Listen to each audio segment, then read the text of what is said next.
This is a bubble that I've been thinking of doing for a while. Instead, I've erred on the side of caution, but I was stimulated to do so by Kevin Rudd's speech last Friday to the Federal Labor Business Forum, as reported in the Courier Mail online on Monday. First, I should be upfront about my politics. I'm a farm boy from North Queensland. My parents are members of the National Party and have handed out how to vote cards for around 30 years. In my early voting years, I followed their lead. I helped elect John Howard and I voted for him again for the GST. After Tampa and the issues of Aboriginal reconciliation, there was no way I was ever going to vote for him again.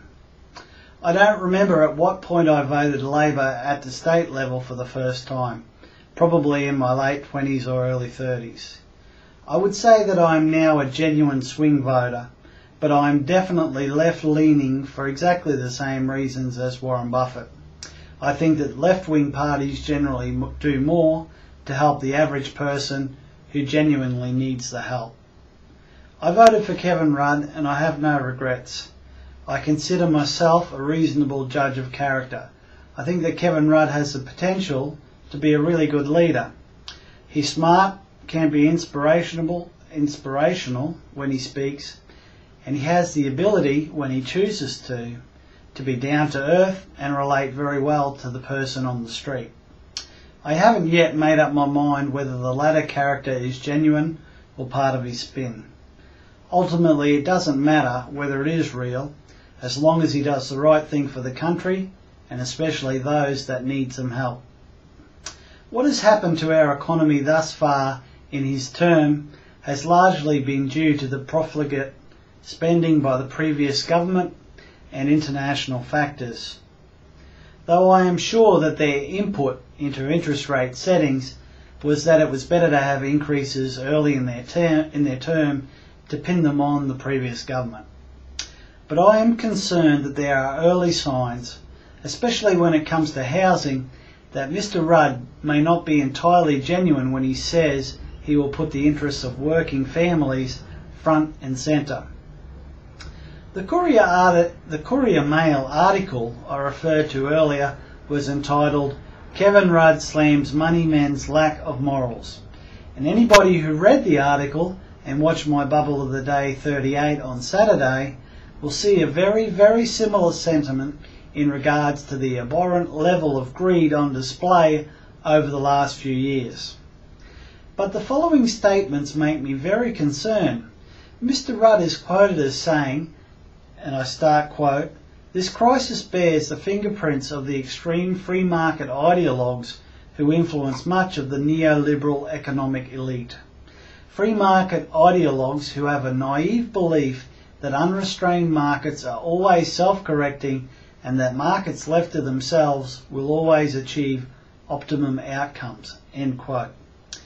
Now think about these statements in the context of what his government is doing on housing, especially their stated support for maintaining the property investor tax rights and their new initiative to have the AOFM buy new mortgage-backed securities to stimulate more people to buy houses at bubble prices.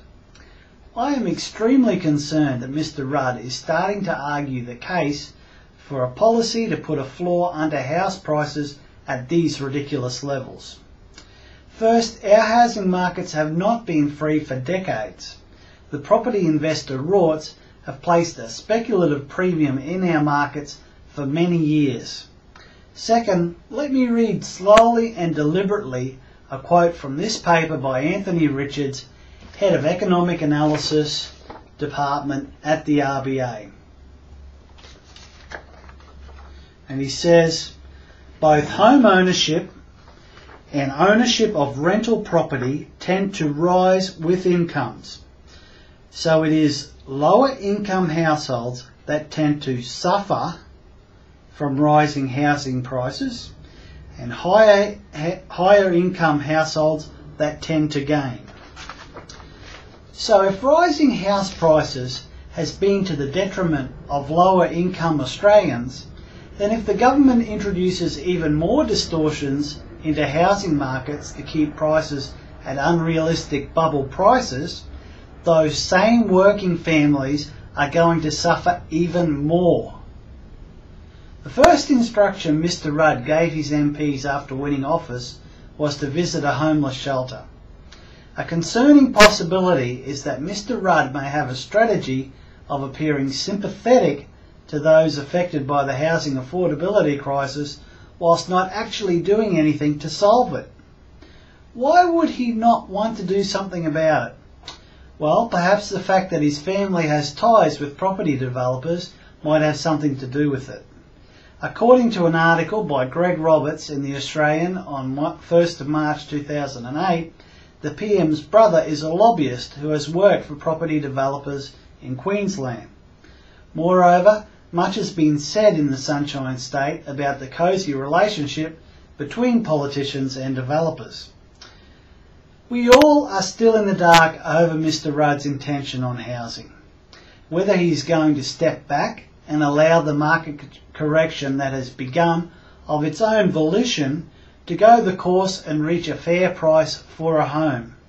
One thing is for certain though, if he does decide to attempt to put a floor under house prices, and then the big if he actually manages to achieve this, it will come at a very high price to the working families he purports to care for deeply.